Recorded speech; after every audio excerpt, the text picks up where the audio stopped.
The creek was running mean that February morning. Ice, thick as a man's arm, current strong enough to pull a horse under, temperature somewhere south of 15 degrees, wind cutting through wool like it was nothing but cobwebs. Jessie Mae Brennan crossed with her mother's last 3 cattle, feeling the ice groan beneath their weight. The sound went through her bones. A low crack, then a pop like distant gunfire. Her breath came out in clouds. The rope in her hands had gone stiff with cold, the hemp fibers biting into her palms, even through her father's old work gloves. Then she heard the scream. A boy on horseback racing across the ice where he shouldn't be? Showing off, probably. The horse's hooves hit a weak spot and everything happened fast. The ice gave way with a sound like breaking glass. Horse scrambled out, wild-eyed. The boy went under. Jessie didn't think, just dropped her rope and ran. The water hit her like a fist. Cold so sharp it stopped her breath, burned her lungs. She grabbed cloth, the boy's coat, and pulled. He was heavy, waterlogged, fighting her in his panic. She got her arm under his chin like Doc Sutton had taught her and kicked for the surface. They broke through together. Jessie dragged him toward the ice edge, her arms screaming. Got him onto solid surface and rolled him over. Water poured from his mouth. She pushed on his back the way she'd seen done, counting, praying. He coughed, gasped, breathed. Relief flooded through her so strong her hands shook. The boy was maybe 8 years old, fine clothes under that soaked coat. His lips were blue, but he was breathing. "Don't you dare touch my son."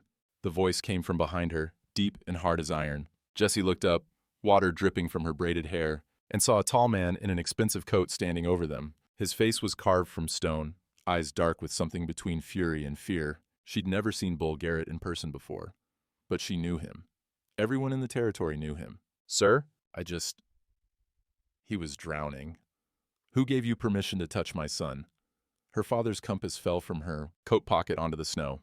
The man's eyes tracked the movement. Bull Garrett bent and picked it up, turned it over in his gloved hand, read the inscription on the back. His jaw tightened. Behind him, 3 of his ranch hands arrived with blankets. One wrapped the boy, Danny, she remembered his name was Danny, and carried him toward a waiting wagon. The other 2 stared at Jessie like she was something dangerous. Bull's foreman leaned close and whispered, "Boss, that's the Brennan widow's girl." Something shifted in Bull Garrett's face, not softer, just different. What none of them knew, what Jessie Mae Brennan couldn't know, standing there, shaking in her soaked-through clothes, while her mother's cattle wandered off into the winter. Morning was that saving Bull Garrett's boy would make her mother's enemies bold, and in 90 days, they'd try to take everything. 3 days later, Bull Garrett's wagon rolled up to the Brennan cabin just after dawn. Jessie heard it from inside, the creak of wheels on frozen ground, the jingle of harness metal. She was at the stove trying to coax heat from damp wood, her hands still bandaged from the rope burns. Her mother went to the door, wiping flour from her apron. Flour they couldn't really spare. But it was Sunday, and Ma said Sundays deserve biscuits, even when the week didn't. "Mrs. Brennan?" Bull Garrett stood on the sagging porch, hat in his hands. Behind him, 2 ranch hands unloaded hay bales from the wagon. Good hay, green and sweet-smelling even in the cold. "Came to offer proper thanks." "That's not necessary, Mr. Garrett." Ma's voice carried that edge of pride Jessie knew meant trouble. "My girl did what any decent person would." "Yes, ma'am, she did." Bull's eyes found Jessie through the doorway. "But decent don't always get rewarded. I'd like to change that." The hay kept coming off the wagon, 6 bales, then 8, each one worth more than Jessie wanted to calculate. "We can't accept—" "Papa!" Danny Garrett squeezed past his father, wrapped in a thick coat that probably cost more than their cabin. He held out a silver dollar, pressing it into Jessie's hand before she could refuse. "For saving me, please." The coin was warm from being clutched. Jessie looked at her mother, saw the war happening behind her eyes, pride against need. Need was winning, but pride wouldn't go quiet. Bull cleared his throat. "I also took the liberty of asking Doc Sutton to stop by, check on those cattle of yours. No charge, professional courtesy." That her mother could accept. "That's kind of you." Bull returned the compass, held it out like it was something fragile. "Fine piece. Your husband's?" "My father's," Jessie said. "He was a surveyor, county surveyor before he died." Something flickered in Bull's eyes. Interest, maybe, or recognition. "James Brennan, I remember him. Did good work on my property lines back in '79. Pa kept all his surveying gear," Jessie said. "Tools and maps and such, still up in the barn loft. Ma won't—" She caught herself, but too late. Her mother's face went tight. "That's private family business, Jessie Mae." "Yes, ma'am." Jessie looked at her boots, feeling heat in her cheeks that had nothing to do with the stove. Bull settled his hat back on his head. "Well, I'll leave you to your Sunday." Danny wanted to say his thanks properly, and now he has. He paused at the step. If you ever need anything, Mrs. Brennan, you just send word. After they left, Ma sat down hard at the table. The silver dollar sat between them, catching morning light through the window. We'll save it, Ma said, for emergencies. Jesse didn't say what they both knew, that everything was already an emergency. The foreclosure notice came 2 days later, delivered at the general store where everyone could see. Jessie and her mother had come for the weekly supplies: flour, salt, coffee if they could stretch the credit. Mrs. Patterson, who ran the store, had been friendly enough until Clayton Murdoch walked in. He was a neat man, sharp-dressed in a way that didn't belong in Wyoming winter. Thin mustache, slicked hair, eyes like creek water, cold and always moving. He carried a leather satchel that smelled of fresh ink and something else, something oily that made Jesse's stomach turn. Mrs. Brennan. He didn't ask for privacy, just opened the satchel right there at the counter. Mrs. Patterson pretended to organize canned goods but didn't move away. I have official bank business. Ma straightened her spine. Then you can come to our home like a gentleman. The time for gentleness is past, I'm afraid. He unfolded the document with a flourish, like a magician revealing a trick. You are hereby notified that payment in full is required within 90 days, or the property known as the Brennan homestead will be subject to foreclosure and public auction. The words hit like fists. Jessie watched her mother's face go pale. That's... Ma's voice cracked. She cleared it, tried again. That's impossible. The loan was $280. We've been paying. Compounding interest, Mrs. Brennan, detailed here. He pointed to numbers that swam on the page. The current balance is $347. Due in full by May 15th, $347? Jessie did the math fast, the way Pa had taught her. Their 3 cattle might bring $20 each at spring prices if they survive the winter. $60 total. They'd need almost 6 times that amount. It was impossible. Mrs. Patterson made a small sound of sympathy. Other customers had stopped to listen. Jessie felt their eyes like brands. I'll need to see those calculations, Ma said, but her hand shook reaching for the paper. Murdoch pulled it back. You'll receive your copy in the mail. Standard procedure. He smiled, showing small white teeth. Of course, I'm prepared to make a generous offer. $150 for the property. Cash money saves you the embarrassment of auction. $150, less than half what the land was worth. Jessie noticed the satchel hanging open. Inside, she could see the edges of more documents, more notices, all identical to the one Murdoch held. How many others? The words came out before she could stop them. Murdoch's eyes flicked to her, cold and quick as a snake strike. I beg your pardon, child. How many other families are you doing this to? Jessie May, her mother's warning tone. But Murdoch was already closing the satchel, his smile gone sharp. I'm simply conducting legitimate business, little girl. Perhaps when you're grown, you'll understand how the world works. He tipped his hat to Mrs. Patterson and left, his boots clicking on the wooden floor. The walk home was silent. When they reached the cabin, Ma made it 3 steps past the door before her legs gave out. She sat down hard on the floor, the foreclosure notice still clutched in her hand. Jessie knelt beside her. Ma, we can work harder. I can find more work. Maybe Bull Garrett. No. The word came out fierce. We don't beg, Jessie May. We don't beg and we don't take charity. But Ma... Her mother looked at her then, really looked, and Jessie saw something she'd never seen in her mother's eyes before. Fear. Raw and complete. There's no harder left, baby, Ma whispered. We've already worked ourselves to the bone. Sunday service was held in the white church at the edge of town, bell clanging in the cold morning air. The sound carried for miles across frozen ground. Jessie and her mother walked the 3 miles in silence, breath clouding before them. Ma wore her only good dress under her coat, mended so many times the seams showed different thread colors. Inside, the church smelled of wood polish and old hymn books and the soap people saved for Sundays. Families clustered in their usual pews. Jessie noticed how conversations died when they entered, how eyes slid away. Pastor Stone's sermon was about faith in hard times. The words washed over Jessie like creek water, cold and not quite reaching her. She studied the back of Clayton Murdoch's head 3 rows up. He sat straight back, attentive like a man with nothing to hide. After service, people gathered on the church steps. It was tradition, the only socializing some folks got all week. Spring sunshine tried hard but couldn't quite warm the air. Mud from the morning thaw had started to freeze again in patches. Jessie stayed close to her mother as they moved through the crowd. Ma held her head high, greeting folks with quiet dignity. Mrs. Patterson nodded back. The Chen family, who ran the laundry, offered small smiles, but nobody stopped to talk. Mrs. Brennan? Murdoch's voice cut through the murmur of conversation. He stood with a group of businessmen, the feed store owner, the new land assessor from Cheyenne, 2 ranch owners. Jessie didn't know. All wore suits that looked expensive, even to her untrained eye. Ma tried to pass with a nod. Murdoch stepped into her path. I was just discussing property values with these gentlemen. His voice carried, meant to be heard. Responsible ownership, the importance of meeting one's obligations. Excuse me. Esme's voice was steady, but Jessie felt her hand tighten. Of course, some people simply aren't suited to the demands of ranch management. Murdoch's smile was all teeth. A woman alone, a child to care for. It's quite understandable when things become overwhelming. Heat flooded Jessie's chest. My ma's doing fine.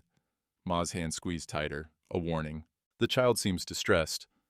Murdoch addressed the men around him, not her mother. One wonders about the wisdom of keeping a young girl in such uncertain circumstances. There are charitable institutions. Don't you talk about taking my daughter. The words came out low and dangerous. Ma stepped forward. Don't you dare. I'm simply concerned for the child's welfare. Murdoch's tone dripped false sympathy. Living in poverty, no male guidance. The moral questions raised by that business with the Garrett boy. What business? Ma's voice rose. She saved a child's life. Did she, or did she see an opportunity? Murdoch paused, letting the implication hang. Mr. Garrett is a wealthy man. Some might question whether the rescue was calculated. Jessie lunged. Ma caught her, held her back. How dare you, Ma breathed. Pastor Stone moved toward them. Brother Murdoch, perhaps we should... Pastor. Murdoch's voice went cool. I believe the church's mortgage payment comes due next month. I do hope everything is in order. The pastor's mouth snapped shut. Nobody else moved. Jessie looked around wildly. All these people who'd known her family for years, who'd eaten at their table, who'd mourned with them when Pa died. They stood silent, eyes on the ground. Except Bull Garrett. He leaned against his wagon in the distance, Danny beside him. Even from here, Jessie could see the tension in his jaw. Come, Jessie. Ma's voice was ice. She walked past Murdoch like he was nothing, head high, back straight. But Jessie saw her mother's hands shake as they left. The sheriff's office smelled of old coffee and tobacco and the paper dust that settled on everything. Sheriff Wade looked up from his desk as Ma entered, Jessie trailing behind. Mrs. Brennan, what can I do for you? Ma set the foreclosure notice on his desk. I need to understand my legal position. This document, the interest calculations don't match what I signed for. Wade picked up the paper, scanned it. His face stayed carefully neutral. Compounding interest is standard practice, ma'am. Standard practice. That turns $280 into $347 in 18 months? Ma's voice cracked. That's not interest, that's theft. If you signed the original terms, I want a lawyer to review it. There's no lawyer closer than Cheyenne. That's a 4-day ride, each way. Then I'll write to my brother in Denver. He's got connections, he can wire money. The door opened. Bull Garrett stepped inside, removing his hat. His presence filled the small office. Sheriff? Mrs. Brennan. Yet he nodded to each. I was hoping to ask you something about that surveying work, ma'am. Your husband's maps of my property. This isn't a good time, Mr. Garrett. I understand. But he didn't leave. Instead, he moved to the wall where territorial maps hung. Sheriff, I've been meaning to ask, you still keep the county foreclosure records here? Wade shifted uncomfortably. Why do you ask? Curious, how many properties have changed hands recently? Bull's voice was casual, but his eyes were sharp. Seems like a lot of auctions these past 2 years. As economic downturn affects everyone, Ma's voice cut through. Sheriff, I sent 3 telegrams to my brother in Denver, 3 separate requests for help. He never responded. That's not like him. He'd never... Her voice caught. I think something's wrong. Wade's face went carefully blank. Mail can be slow. Not mail, telegraph. I paid for 3 separate wires. Silence fell heavy in the office. The coffee pot hissed on the stove. Bull turned from the maps. Those telegrams went through Clayton Murdoch's office? He runs the telegraph station, Wade said. Part-time, official territorial, appointment. Ma went very still. He reads them? That's his job, ma'am. He has to transcribe incoming messages, send outgoing. So he knew. Ma's voice dropped to a whisper. Every time I tried to reach my brother, he knew. Now hold on. Did my brother ever receive my messages? Ma's hands pressed flat on the desk. Did he ever have a chance to respond? Wade looked at Bull, then back to Ma. His throat worked. I don't know, ma'am. Yes, you do. Ma leaned forward. You know exactly what's happening. You just won't say it. The sheriff's face flushed. Without proof of tampering, without evidence of fraud, my hands are tied. The foreclosure is legal. The terms were signed? Even if... He stopped. Even if the telegraph was compromised, Bull finished quietly. Even if communication was blocked, even if the whole system was rigged from the start. I didn't say that. You didn't have to. Bull picked up the foreclosure notice, studied it. Sheriff, you got copies of other recent foreclosures? Just curious about the pattern. Wade hesitated, then pulled out a folder.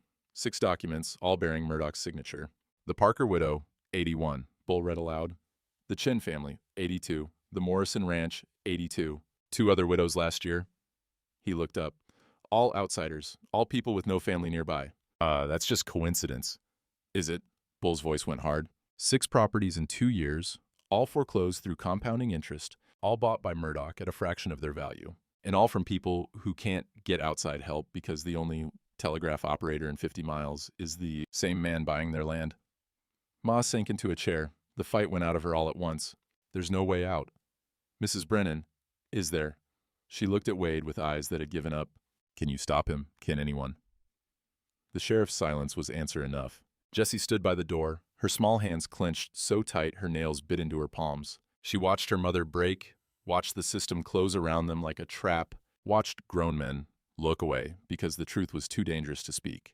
Outside the window, she saw Murdoch crossing the street toward the bank. He was whistling.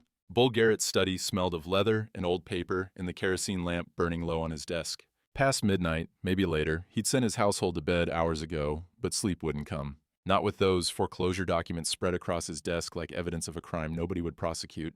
The knock on the door was soft. Danny, in his nightshirt, bare feet padding on the wooden floor. You should be asleep, son. So should you.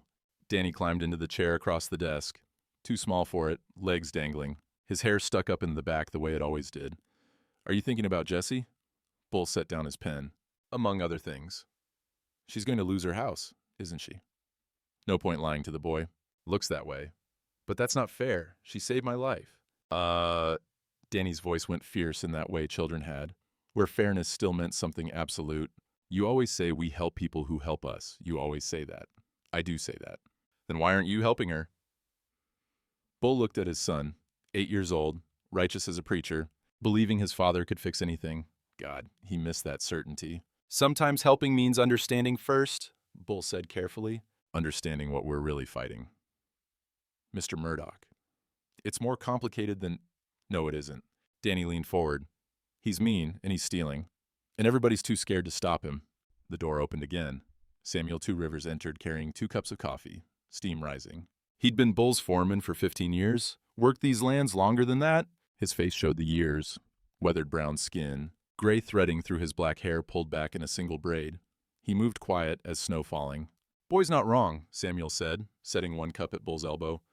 Thought I told everyone to sleep. Thought a lot of things in my time. Doesn't make them true. Samuel settled into the other chair, examined the documents. 6 foreclosures. I remember each one. What's the common thread? Bull asked. Besides Murdoch's signature, Samuel's finger traced down the list. Parker widow, husband was German immigrant. Chen family, Chinese, ran the laundry. Morrison Ranch, Irish, new to territory. The 2 widows from last year, one was half Shoshone, other was Mexican. He looked up. And now the Brennans. Widow woman, child, no male relatives nearby. Outsiders, Bull said slowly. People with no kin to fight back. No family to send money, no cousins to raise hell, no tribe to stand witness. Samuel's voice stayed level, but his eyes were cold. People nobody else will defend. Danny spoke up. Jessie said her pa was a surveyor. James Brennan, good man, Samuel nodded. County surveyor before he died. Did your property lines back in '79, boss. Did most of the territory, actually. Something clicked in Bull's mind. The man who maps the land knows where the power is. Knows where the water flows. Knows which boundaries are solid and which can be adjusted. Samuel met Bull's eyes. Jessie mentioned his surveying gear is still in their barn loft. The mother won't go up there, Bull said. Something about it being too painful. Or maybe she doesn't know what she's sitting on. Samuel leaned back. The chair creaked.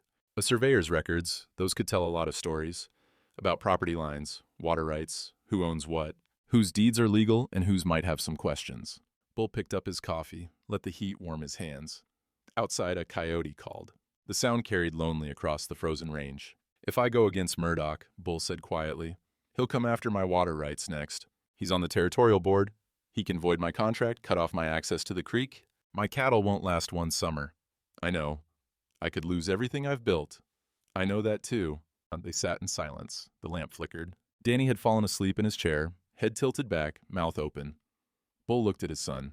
This child who'd almost drowned? This child a poor girl had saved without thinking twice about consequences or cost. Let him try, Bull said finally. Samuel smiled, just a little. When do we start? Bull's wagon arrived at the Brennan cabin, mid-morning, 2 days later. Jessie was out back trying to patch a hole in the chicken coop. The 6 hens they had left were their only steady source of food. She heard hooves, wiped her hands on her breeches, and came around front. Danny was already off the wagon, excited as a puppy. Jessie, Papa's got a proposition for you. Bull dismounted slower, formal. Widow Brennan appeared in the doorway, flour on her hands. The smell of baking bread drifted out. They were using the last of the flour. Bull's hay payment had let them by. Mrs. Brennan, Miss Jessie. Bull removed his hat. I've come on business. Ma's face closed up. I need a teacher. Bull held up a hand. For Danny. Horsemanship specifically. Jessie blinked. Sir? My son's afraid of horses since the accident. Won't get near them except when forced. His mother... Bull's voice caught slightly. His mother was a fine rider. I'd hoped he'd take after her, but since the creek, he just... can't. Danny nodded vigorously. I get scared, but Jessie's not scary. You're the best young rider in the territory, Bull continued. Natural seat, good hands, patient with animals. I watched you work your mother's cattle across that ice. That took skill. Mr. Garrett, Ma's voice held warning, $2 a week. 3 days a week, 2 hours each session, spring through summer. That's professional wages for professional work. $2 a week. Jessie's mind raced. $48 over 6 months. Not enough for the foreclosure, but... Why? Ma asked bluntly. Why not your own ranch hands? Because he's not afraid of them, Bull said simply. He's comfortable with them. Fear needs something different. It needs someone who understands being small in a big world, someone who dove into freezing water without hesitation because it was the right thing to do. Danny grabbed Jessie's hand. Please, you're my friend. I'm only scared when you're not there. Jessie looked at her mother, saw the pride warring with desperate need, saw the calculations happening behind her eyes. $2 a week meant flour, meant coffee, meant maybe keeping the chickens fed through spring. She'll need to keep up her chores here, Ma said finally. Naturally, I'm thinking Tuesday, Thursday, Saturday mornings. Won't interfere with your work. Bull paused. Your husband, he was county surveyor, wasn't he? James Brennan. That's right. Did fine work on my property lines. Clear, accurate, honest. Bull's voice carried weight on that last word. I've always appreciated honest work. The kind that tells truth even when lying would be easier. Jessie watched her mother's face shift. Some message passing between the adults that she couldn't quite read. Pa kept all his surveying equipment, Jessie offered. Maps and tools and notebooks. Still, up in the barn loft. Ma won't go up there. Her hip won't let her climb the ladder no more. Bull's eyes sharpened. That's so. Well, perhaps someday I could take a look. Historical interest, you understand. Your father mapped most of this territory. That's valuable work. Perhaps, Ma said carefully. So we have an agreement? Teaching for wages? Bull extended his hand. Ma wiped flour off her palm and shook. Fair work for fair pay, nothing more. Nothing more, Bull agreed. But Jessie saw the look he exchanged with her mother. Something had been offered beyond wages. Some kind of alliance, fragile and unspoken. That night, Jessie counted and recounted the first week's payment. $2 silver that felt heavy as hope in her palm. It wasn't enough. Not nearly enough. But it was something. And something was more than they'd had yesterday. The general store smelled of burlap and dried apples and the sharp tang of pickle brine. Jessie had come with her second week's wages clutched in her hand. $2 that would buy flour and salt, and maybe coffee, if Mrs. Patterson was feeling generous with the measurements. The bell jingled as she entered.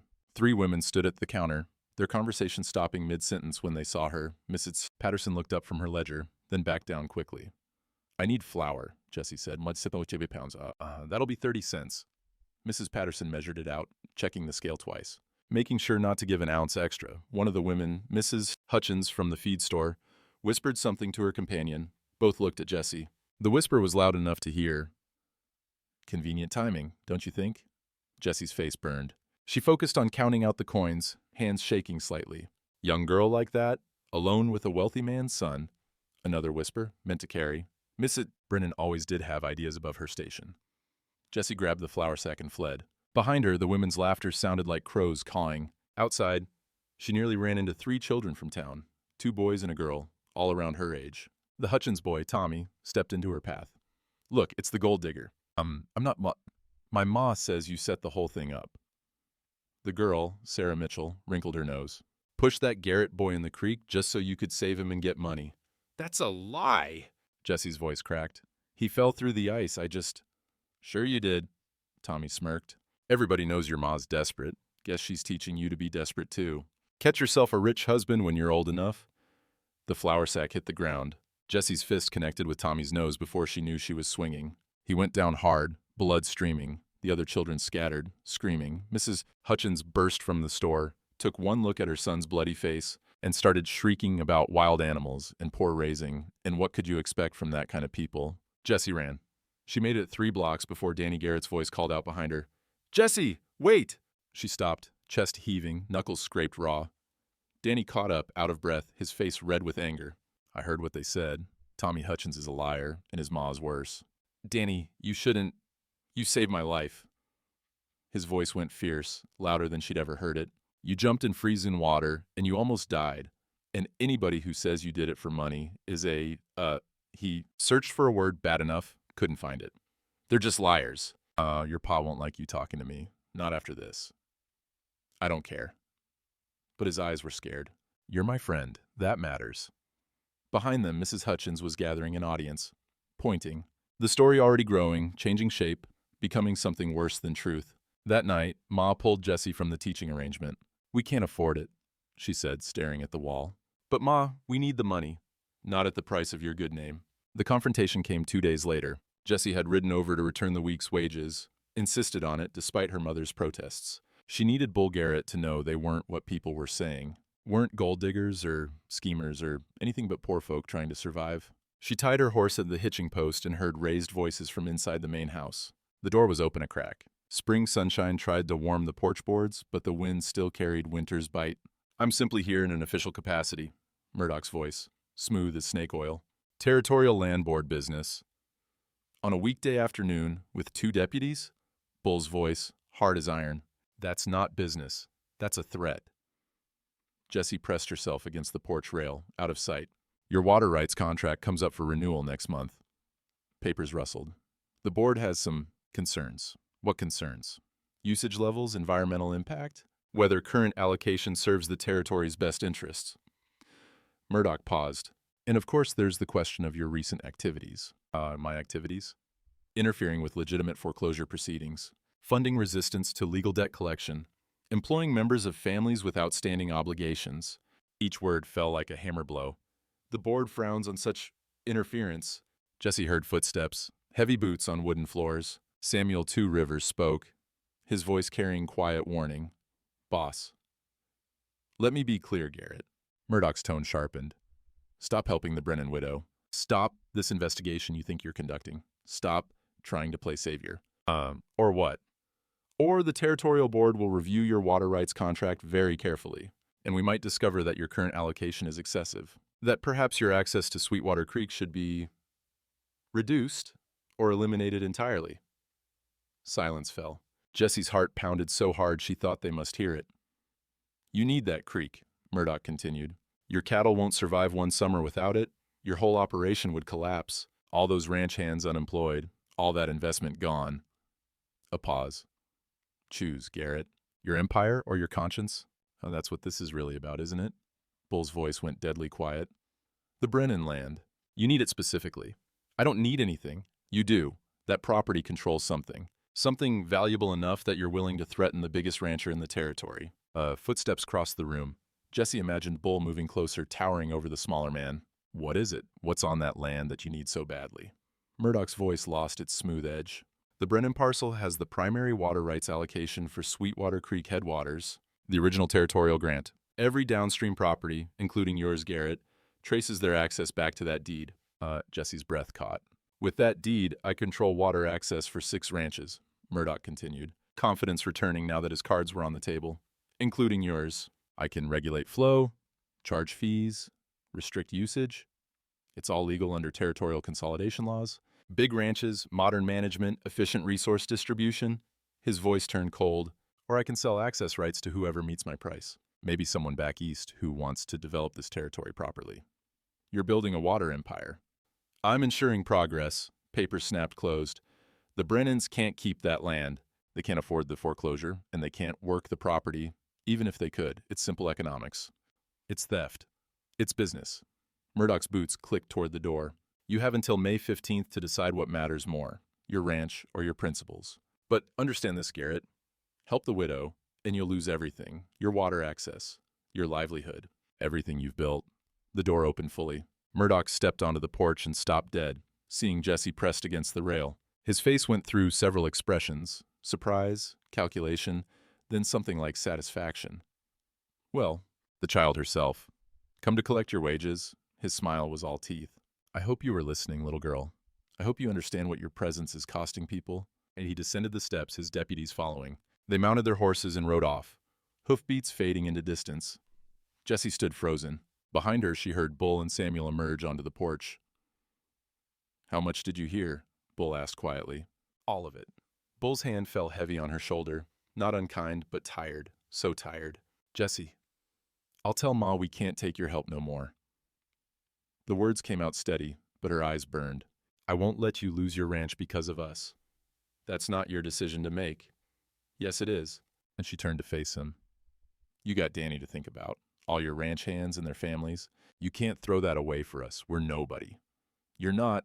A wagon rattled up the drive. Ma sat in the driver's seat, her face carved from stone. She'd come to do this herself, to resign Jessie properly, to cut ties before the cost grew higher. She didn't need to say anything. Bull saw it in her face. Mrs. Brennan, thank you for your kindness, Mr. Garrett. Ma's voice was formal, distant. But we'll be managing on our own from here. Jessie won't be coming back. But you don't have to. Yes, we do. Ma looked at Jessie. Get in the wagon, baby. Jessie climbed up beside her mother. As they pulled away, she looked back once. Bull stood on his porch, Samuel beside him, both men watching them go. Danny appeared in the doorway, his face stricken. 60 days left on the foreclosure. No money, no help, no way out. The trap had closed completely. Ma spent the last of their flour making an apple pie. Dried apples from the cellar, sugar they couldn't spare, lard that should have gone toward 3 more meals. Jessie watched from the table, understanding what this meant and hating it. Ma, we need that food. When we need our dignity more. Ma's hands worked the dough with practiced efficiency. The cabin smelled of cinnamon. They'd used the last pinch, saved for something special that never came. Mr. Garrett paid your wages for 2 weeks of honest work. This is proper thanks. He'll know we can't afford it? Then he'll know we give what we can anyway. Unless Ma crimped the edges of the crust, her fingers leaving perfect little ridges. There's more than one way to be poor, Jessie May. You can be poor in pocket or poor in spirit. We're only one of those things. They delivered it that afternoon. Danny answered the door, his whole face lighting up, then crumpling when he saw the pie instead of Jessie staying. Papa, he called back. They brought pie. Bull appeared, wiping his hands on a cloth. He looked at the pie, then at Ma, understanding passing between them. He tried to refuse. Jessie could see him wanting to, but Ma's spine was steel. Payment for your son's friendship to my daughter, Ma said. That has value we can measure. Bull accepted it like it was something precious. Thank you, Mrs. Brennan. He disappeared inside and returned with something wrapped in cloth. Your husband's compass. I had the jeweler in town clean the mechanism. No charge. He owed me a favor. He placed it in Jessie's hands. It felt heavier than before, the brass warm from Bull's pocket. The inscription on the back gleamed. To the true holder, J. Brennan Sr., surveyor. Your father did honest work, Bull said quietly. The kind that tells truth even when lying pays better. That's worth remembering. Ma's throat worked. She managed a nod. As they drove away, Jessie turned the compass over and over in her hands. Something about the weight bothered her. Compasses shouldn't be this heavy. Pa had taught her about tools, about how form followed function. Extra weight meant extra purpose. Doc Abigail Sutton's buggy arrived at their cabin just before sunset. She was a sturdy woman in her late 30s, dark hair pulled back severe, medical bag always at hand. Her late husband had been the territory's doctor. She'd learned from him, then kept practicing when he died because somebody had to. Mrs. Brennan, Doc tied off her horse. I was hoping we could talk. They sat at the kitchen table, 10 cups of weak coffee between them. Mud season had started. The sound of dripping from the eaves, the smell of wet earth mixing with wood smoke. I've been treating 6 other families, Doc said without preamble. All women, all widows or wives with husbands gone, all facing foreclosure from Murdoch. Ma's cup stopped halfway to her mouth. Sarah Morrison lost her place last fall. The Parker widow the year before. Chin family went back to California, said they'd rather starve there than be robbed here. Doc pulled a small notebook from her bag. I've been keeping records, dates, terms, interest rates. There's a pattern. What kind of pattern? Every single foreclosure follows the same structure. Original loan at reasonable rates, then sudden interest compounding, then communication with outside family mysteriously fails, then forced sale at a fraction of value. Doc's finger traced down her notes. All processed through Murdoch's bank. All with telegraph messages that never reached their destinations. All targeting people with no local support. Jesse leaned forward. That's 7 families counting us. 8, actually. There's a widow up near the North Range I just heard about. Doc met Ma's eyes. Alone? We're victims. Together we might be witnesses. Witnesses to what? The sheriff won't act. Not yet. But if we document everything, every blocked telegram, every impossible interest calculation, every threatened family, we build a case that's harder to ignore. Doc's voice carried quiet steel. Legal theft is still theft. We just need to prove the pattern clearly enough that the territorial authorities have to notice. Ma was quiet for a long moment. Outside, a meadowlark called, one of the first spring birds returning. The sound carried hope through the fading daylight. What do you need from me? Ma asked finally. Your records, your loan documents, and permission to include your case when I present this to the territorial marshal. Doc hesitated. If I can get him to come. It's a long shot, but do it. Ma's voice was firm. Whatever it takes. After Doc left, Ma sat staring at the papers spread across the table.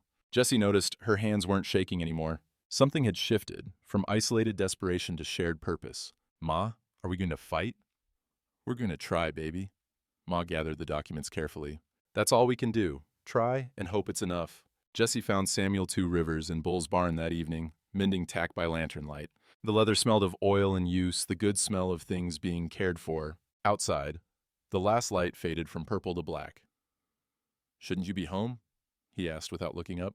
Couldn't sleep. She sat on a hay bale, the compass heavy in her pocket. Samuel, can I ask you something? You just did. But his eyes were kind when he glanced at her. Why are you helping us? You don't owe us nothing. Samuel's hands stilled on the leather. My people had land once, treaty land, legal and proper, then men like Murdoch found ways to take it. They used law and paper and words that twisted truth until it looked like lies, and lies looked like truth. And he resumed his stitching, each pull of thread careful and even. We lost it all, not through war or honest dealing, but through manipulation of systems we didn't understand. I'm sorry. Don't be sorry. Be smart. He set down the tack and looked at her directly. Your father was an honest surveyor. You know what that means? He mapped things true. And when he mapped things true, when lying would have paid better. When powerful men like Murdoch wanted him to adjust boundaries, change numbers, make water rights appear and disappear. Samuel's voice dropped. That's why he's dead, child. Horse didn't kick him by accident. Jessie's breath caught. She'd always wondered. Pa was too careful, too skilled. But Ma had said accident, and grief had made questioning impossible. His work is your inheritance, Samuel continued. Not just the land, the truth about the land. Those maps and surveys up in your barn loft, they tell stories about who really owns what, where water really flows, which deeds are honest and which are fraud. Ma won't let me go up there. Then you'll have to figure out another way. He reached into his vest and pulled out a small leather toolkit. Your father was a surveyor. Surveyors use special compasses. Some have hidden compartments for protecting important measurements, coordinates, reference points. He handed her a thin pick. If you're curious. Jessie took the tool, her heart pounding. True north don't lie, Samuel said softly. Your father taught you that. Time to find out what else he taught you.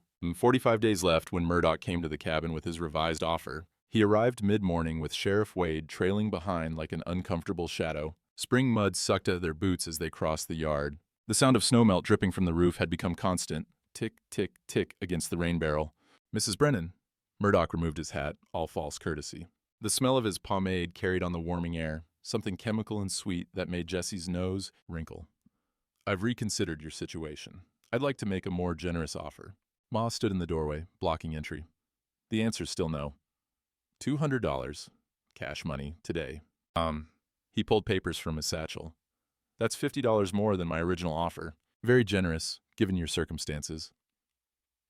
Given that you're stealing it, you mean? Murdoch's smile tightened. Sheriff Wade is here as witness to my fairness. I'm trying to help you avoid the embarrassment of public auction. Wade shifted his weight, studying his boots, said nothing. And if foreclosure proceeds, Murdoch continued, you'll receive nothing. Winter shelter will be difficult to secure. With a child to care for, Mrs. Brennan, surely you see the wisdom. Why'd you raise your offer? Jessie's voice cut through from where she stood, behind her mother. Murdoch's eyes flicked to her, irritated. Generosity, child. And you said our land was worth $150 last month. Now it's worth $200? Jessie stepped forward. Property values don't go up when the owner's desperate. They go down. A muscle jumped in Murdoch's jaw. Markets fluctuate, or you need it. The words came out steady, but Jessie's heart hammered. You need it before spring thaw. His face went carefully blank, too carefully. Jessie saw it.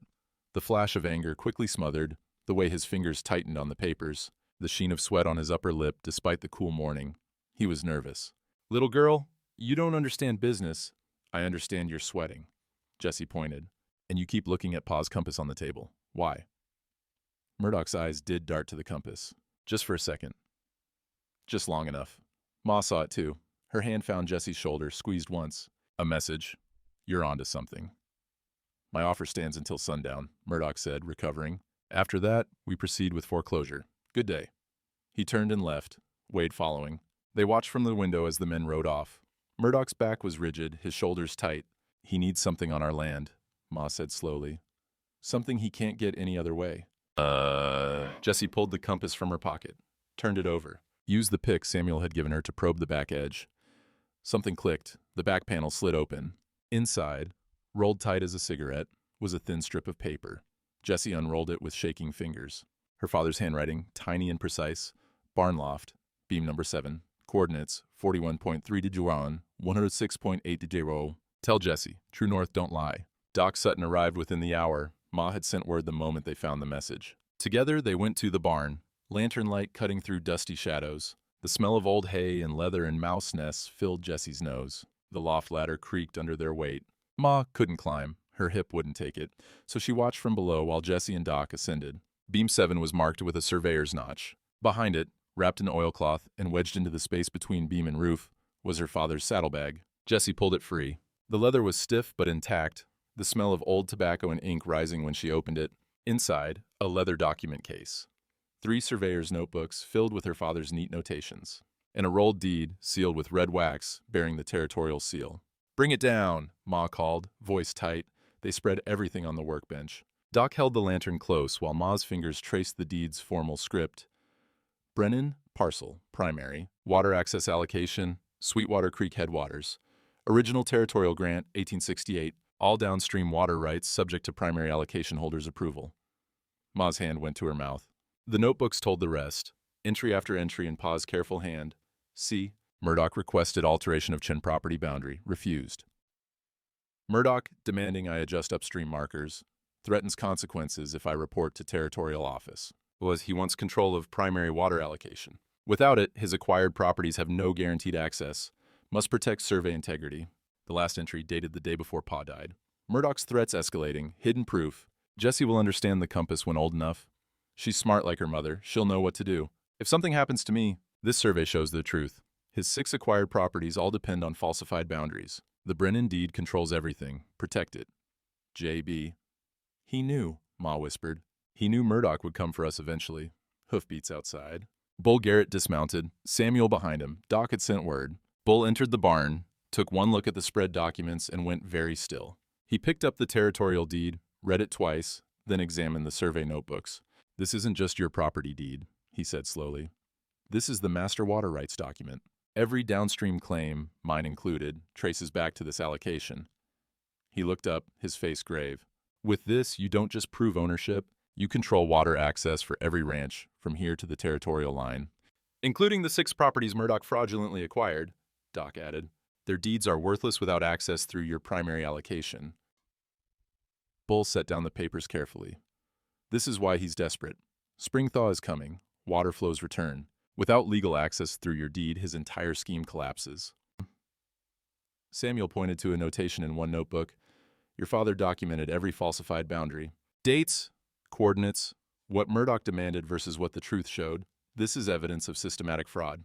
Can we use it? Ma's voice shook. Can we stop him? We need a public forum, Bull said. Somewhere he can't control, with witnesses he can't threaten. He thought for a moment. The spring branding ceremony, traditional gathering, whole territory attends, open forum for disputes, it's in 30 days. He'll never allow. He can't stop it without showing his hand. Bull's voice carried certainty. It's community tradition. If he interferes, everyone will know he's guilty. Jessie held her father's compass, the secret compartment still open. He'd left her more than land. He'd left her truth. And truth, her father had always said, was the one thing that couldn't be stolen. 25 days left when they came in the night. Jessie woke to the smell of kerosene, sharp and chemical, wrong in the cold air. She sat up in her loft bed, heart already pounding before her mind caught up to why. Below, Ma's voice, Jessie, get the saddlebag now. Jessie grabbed it from under her bed where they'd hidden it. Through the loft window, she saw two shapes outside, dark against darker night. One carried a torch, flame jumping orange in the wind. The other was pouring something along the cabin's north wall. The smell got stronger, kerosene soaking into weathered wood. Ma met her at the ladder, eyes wide but voice steady. Out the back. Run to Bull's. Don't stop. Ma, go! The front door crashed open. Not the men with torches, Samuel, 2 Rivers, and 3 of Bull's ranch hands moving fast. One tackled the man with the torch. The flame arced through air and landed on the porch. Wood caught instantly, the kerosene-soaked boards going up like paper. The smell of burning pitch mixed with the chemical reek, smoke billowing black and thick. Fire! Someone shouted. Ma pushed Jessie toward the back door. They got 3 steps before smoke filled the cabin, thick and choking. Jessie's eyes burned. She couldn't see, couldn't breathe. Clutched the saddlebag to her chest and felt her way along the wall. Behind them, men were shouting, the sound of fists hitting flesh, boots scuffling. Through the smoke, she saw Samuel grappling with one of the arsonists, both men hitting the ground hard. Widow Brennan! Samuel's voice, rough with smoke. Where are you? Ma was coughing too hard to answer. Jessie tried to call out, but her lungs wouldn't work. The smoke was everywhere now, burning her throat, making everything dark and confused. Strong hands grabbed her shoulders. Samuel's face appeared through the gray, his eyes streaming. He shoved her toward the back door, then turned and went back for Ma. Jessie stumbled outside, into cold air that felt like knives after the smoke. She fell to her knees, coughing so hard she thought she'd break. The saddlebag still clutched tight. Samuel emerged, carrying Ma over his shoulder. He laid her on the grass, and she curled on her side, coughing and gasping. Doc Sutton's buggy came rattling up. Someone must have sent for her. The cabin's porch was fully engulfed now, flames climbing toward the roof. Bull's ranch hands had the 2 arsonists on the ground, hands tied. One had a bloody nose. The other was younger, barely 20, and his eyes were wide with panic. Sheriff Wade arrived last, as always. He dismounted slowly, taking in the scene with careful neutrality, the kind that meant he was calculating how to protect himself. Caught them in the act, Samuel said, not quite able to keep the disgust from his voice. Got kerosene cans and everything. Wade examined the cans, then searched the prisoners. Found bank receipts in one man's pocket. Fresh receipts, dated yesterday, signed by Clayton Murdoch for property assessment services. This is evidence of attempted murder, Bull said quietly. He'd arrived behind the sheriff, Danny clinging to his side. Arson, destruction of property, attempted murder of 2 women. You going to arrest them? Sheriff. Wade looked at the receipts, at the burning cabin, at his own boots. The silence stretched. Sheriff, Doc Sutton's voice cut sharp. These men just tried to burn 2 people alive. If you don't arrest them, I'll file a complaint with the territorial marshal myself. I'll arrest them. Wade's voice was flat. But without proof, Murdoch ordered it. He signed their payment receipts. Bull held up the papers, right there in his own hand. Payment for property assessment. That's not ordering arson. It's money changing hands the day before his biggest problem nearly burns to death. Bull stepped closer. That's not coincidence, Sheriff. That's conspiracy. Wade's face colored. I'll hold them. But I need actual evidence connecting Murdoch to the crime itself, not just, then we'll get it. Ma's voice was hoarse from smoke, but iron strong. She sat up with Doc's help, soot blackened, hair wild, eyes blazing. At the branding ceremony, in front of everyone, he'll have to answer. The cabin's porch collapsed inward with a crash of sparks, but the main structure held. The thick log walls Pa had built too solid to catch easy. The fire would burn itself out. Jessie watched neighbors arriving, drawn by the smoke and commotion, people who'd stayed silent at the church steps, who'd looked away when Murdoch threatened. They stood now in a rough circle, staring at the burning cabin, at the tied prisoners, at the bank receipts in Bull's hand. Mrs. Patterson spoke first, her voice small. This ain't right. Pastor Stone agreed, stepping forward from the crowd. It isn't. Something shifted. Not everyone. But enough. The silence was breaking. 10 days to the ceremony. Bull's Ranch became war council. They gathered in the main house. Ma, Jesse, Doc, Samuel, Pastor Stone, the 6 other widows Murdoch had targeted. Danny sat in the corner, quiet but present, listening to everything. Bull spread the documents across his dining table. The territorial deed, Pa's survey notebooks, Doc's witness records, bank statements showing the pattern of fraud. We present it all, Bull said. Clear, simple, in front of the whole territory. Jesse, you'll speak first. Jesse's stomach dropped. Me? Your father's story, the compass, the hidden proof, what he documented. You found it. You should tell it. Bull's eyes were kind but firm. Can you do that? The room went quiet, everyone watching her. Jesse thought about Pa, about his careful notations, his refusal to lie even when threatened, about true north don't lie inscribed on cold brass. Yes, she said. I can. Danny stood up from his corner. I want to talk too. Bull turned. Son, I want to tell them Jesse saved my life, and anybody who says different is lying. And I want to say she's brave. His small chin lifted. Can I do that? Bull's throat worked. He nodded once. They practiced through the afternoon, Jesse learning to speak clear and loud, to tell the story plain, the other widows preparing their testimonies, Doc organizing medical records and blocked telegrams, Samuel studying the survey maps, ready to explain the fraud. Pastor Stone would preside, his presence lending moral weight. The territorial marshal would be invited, though no one knew if he'd come. It was a slim chance, but it was a chance. Outside, spring was coming fast now, creek running high with snowmelt, first green showing in the grass, birds returning, the season of renewal, or the season when everything ended. The spring branding ceremony gathered under clear blue sky, first real warmth of the season soaking into the earth. The smell of wildflowers mixed with wood smoke from the branding fire, and Sweetwater Creek ran loud with snowmelt, its voice carrying across Bull's main corral. Every rancher in the territory had come. Families spread blankets on new grass, children running between them. The traditional meal was laid out, beef and beans and fresh bread, branding irons heated in the fire.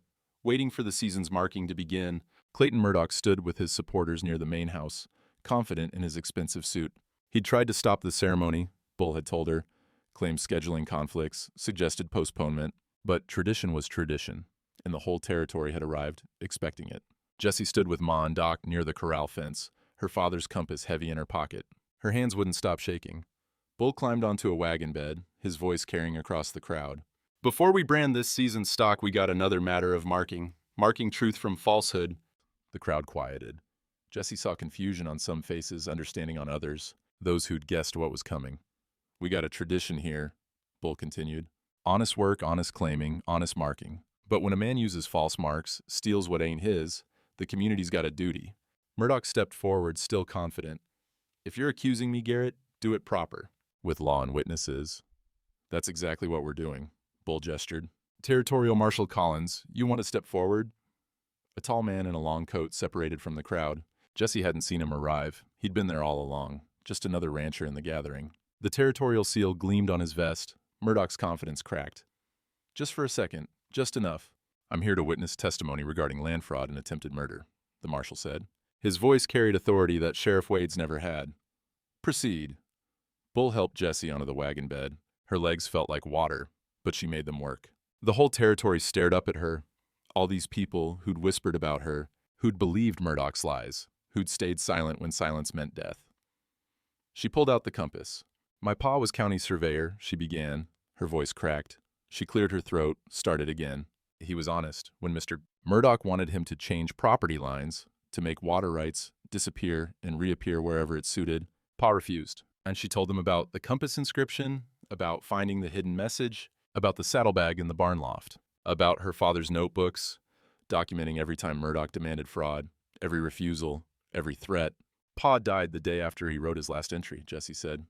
Everybody said it was a horse accident. Maybe it was. She held up the compass, let the sun catch the brass. But he left me this. He left me truth. And he taught me that true north don't lie. She pulled out the territorial deed, unfolded it with shaking hands. This is the primary water rights allocation for Sweetwater Creek. Every downstream property traces back to this deed, including the 6 ranches Mr. Murdoch bought through foreclosure. Her voice got stronger. But their deeds are worthless.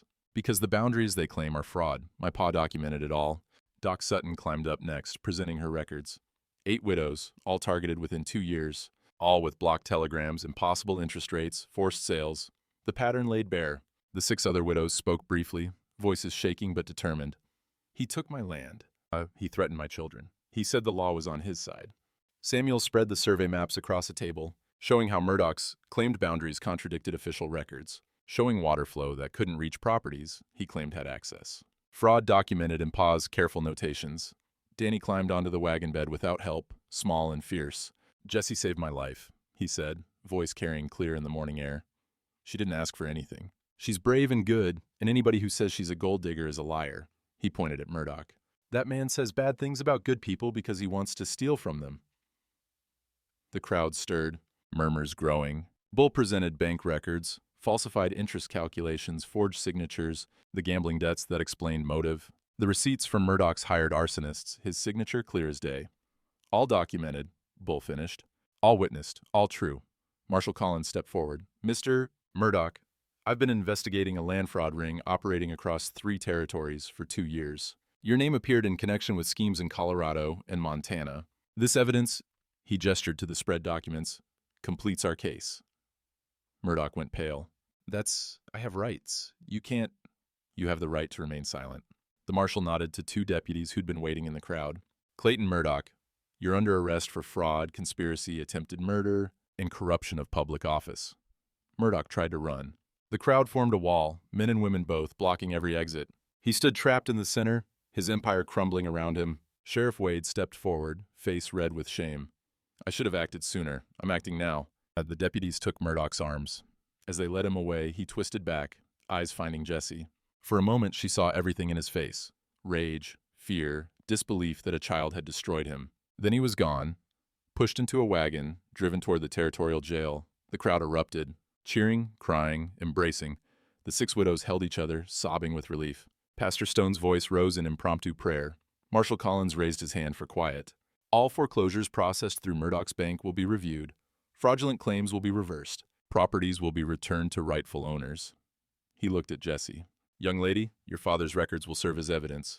His work just saved 14 families. Ma climbed onto the wagon and pulled Jessie into her arms. They stood there shaking, holding each other while the territory celebrated around them. Bull appeared with the branding iron, heated and ready. Mrs. Brennan, Miss Jessie, you want to mark your cattle? Ma looked at the iron. At the healthy stock, that would be theirs. Again, at the land they'd keep. She nodded, couldn't speak. Bull guided Jessie's small hand on the iron's handle, his larger hand steadying her. Together they pressed the Brennan brand into the first calf's hide, the mark that said, "This is mine, honestly earned, honestly kept." The smell of singed hair and smoke rose. The calf bawled and trotted off. The crowd applauded. Spring had come, and with it, justice. A week later, the territorial courthouse made it official. Marshal Collins presented his findings to the land board. 14 fraudulent foreclosures, $8,000 in stolen property value, systematic corruption of telegraph services, attempted murder. Murdoch was remanded for trial in Cheyenne, bail denied, his bank assets frozen, his properties seized, his seat on the territorial board vacated. All foreclosures were voided. Properties returned to rightful owners with clear deeds properly recorded this time. The 6 widows who'd lost their land got it back, plus compensation for damages. Sheriff Wade kept his job, barely. Under supervision now, and everyone knew it. The telegraph office was transferred to territorial management. Mrs. Patterson took over as operator. She could read and write quick, and nobody questioned her honesty. Doc Sutton was appointed to the new Territorial Land Oversight Committee to prevent this from happening again, the marshal said. And the Brennan deed, the primary water rights allocation that controlled everything, stayed exactly where it belonged, in Ma's name, with Jessie's inheritance secured. Bull came to their rebuilt cabin porch on a warm May afternoon. The porch was new lumber, smelling of fresh pine. The rest of the cabin had been repaired, smoke damage, scrubbed clean. It would never be fancy, but it was solid. Home. Mrs. Brennan, Bull held his hat. I'd like to offer you a business partnership, cattle contract, long-term arrangement. Ma set down her mending. What kind of contract? I provide the breeding stock, 12 head to start. You provide the range and water access. We split the calves 50-50 each season, and you keep full ownership of your land and water rights. He pulled out a ledger, new and leather-bound. Everything recorded fair and square, equal partners. Not charity? Not charity, business. Bull met her eyes. You've got the best water access in the territory, and good grazing land. I've got cattle and hands to help work them. It's mutually beneficial. Ma studied the contract, reading every word. Jessie watched her mother's face, saw the moment she realized the terms were genuinely fair, that this was respect dressed as commerce. I'll need my own mark on the accounting, Ma said. Wouldn't have it any other way. Bull handed her the pen. Ma signed with a steady hand. Not as someone desperate, as someone equal. The first branding under the new partnership happened on a Sunday. Community tradition. Neighbors helping neighbors, the way it was supposed to be. Bull's hands brought the cattle over. Ma's 3 original cows had survived, grown healthy on good feed and spring grass. With Bull's breeding stock, they now had 15 head. A real herd. Jessie heated the branding iron herself, the way Samuel had taught her. The fire hissed and popped, smoke rising sweet in a clear air. Wildflowers dotted the grass, lupine and paintbrush, purple and red against green. Bull guided her hand as she pressed the iron to the first calf. The Brennan brand, properly applied. The mark that said, "This is mine, honestly earned." The calf kicked free and ran to its mother. Danny whooped, chasing after it. Ma branded the second calf, her movements confident. She looked at Jessie and smiled, the first real smile since Pa died. Doc brought a pie. Samuel brought his fiddle. By afternoon it had turned into a proper gathering, families on blankets, children playing, the smell of food and fellowship mixing with spring air. Jessie found Danny teaching the younger kids to rope fence posts. He saw her and grinned, completely fearless now around the horses and cattle. "Watch this!" And he threw the rope, missed completely, laughed at himself. The little kids laughed with him, not at him. Jessie sat on the porch rail, watching. Bull joined her, settling his weight against the post. "Your father would be proud," he said quietly. Jessie pulled out the compass, its brass warm from her pocket. The secret compartment empty now, its message delivered, its purpose fulfilled. But the weight felt right, solid, true. "He taught me true north don't lie," she said. "He taught you more than that." Bull nodded toward her mother, who was laughing at something Doc said, toward the cattle-bearing honest brands, toward the community rebuilding what greed had nearly destroyed. "He taught you that truth is worth protecting, even when it costs everything." Danny ran up, out of breath. "Jessie, come teach me that knot thing Samuel showed you." She hopped down, handed Bull the compass. "Hold this?" Bull took it carefully, read the inscription again. "To the true holder, J. Brennan Sr., surveyor." "I'll give it back," he promised. "I know." Jessie ran to join Danny, their laughter carrying across new grass and flowing water. Bull stayed on the porch, compass in hand, watching. Ma looked over and their eyes met. Something passed between them. Not romance, not yet, but possibility. The kind that grew slow and steady, like grass after winter. Samuel's fiddle started up, a reel that got feet tapping. The sun angled toward evening, painting everything gold. Sweetwater Creek ran clear and free, its voice a constant song. The cattle wore their honest brands. And on the porch rail, catching last light, a surveyor's compass pointed true north. Always had. Always would. Now, that happened back in the spring of '83, when Sweetwater Creek ran clear again, and the territory learned that law ain't always justice. But justice always finds its way to law, given time and courage. Little Jessie Mae Brennan grew up on that ranch, working it alongside her ma and the partnership with Bull Garrett. Never got rich, but never went hungry neither. She learned every inch of that land, could read water flow like her pa read maps, taught her own children, years later, that true north don't lie. Bull and the widow Brennan, they ran that partnership for 32 years. Some folks say they were more than partners toward the end, but that's their business. What matters is they built something honest. Fair dealing, clear ledgers, cattle bearing proper brands. Danny Garrett married and moved to Montana eventually, but he named his first daughter Martha, after Jessie's ma. When his own children asked about courage, he told them about an 11-year-old girl who wouldn't let fear stop her from doing right. Clayton Murdoch served 8 years in territorial prison, lost everything he'd stolen and more. Strange mercy of it, when he got out, broken and old, Doc Sutton gave him work sweeping her clinic. She said everybody deserves a chance to make an honest mark, even if it's just pushing a broom. These days, if you ride up to what's called the Garrett Brennan Ranch, you'll see 3 generations working it, but they kept the original cabin, and in the barn, Beam 7 still shows the surveyor's notch where James Brennan hid his truth. In the main house, there's a glass case holding a brass compass. The inscription reads clear, "To the true holder, J. Brennan Sr., surveyor." Below it, a small plate. Who taught his daughter that true north don't lie, and who proved it. The creek still runs clear, the cattle still wear honest brands. Every spring at branding, somebody tells the story of the girl who saved a life, then stood up to save a whole community. Because that's what courage looks like. Small hands doing big things when big hands stay folded. And that, friend, is the truth.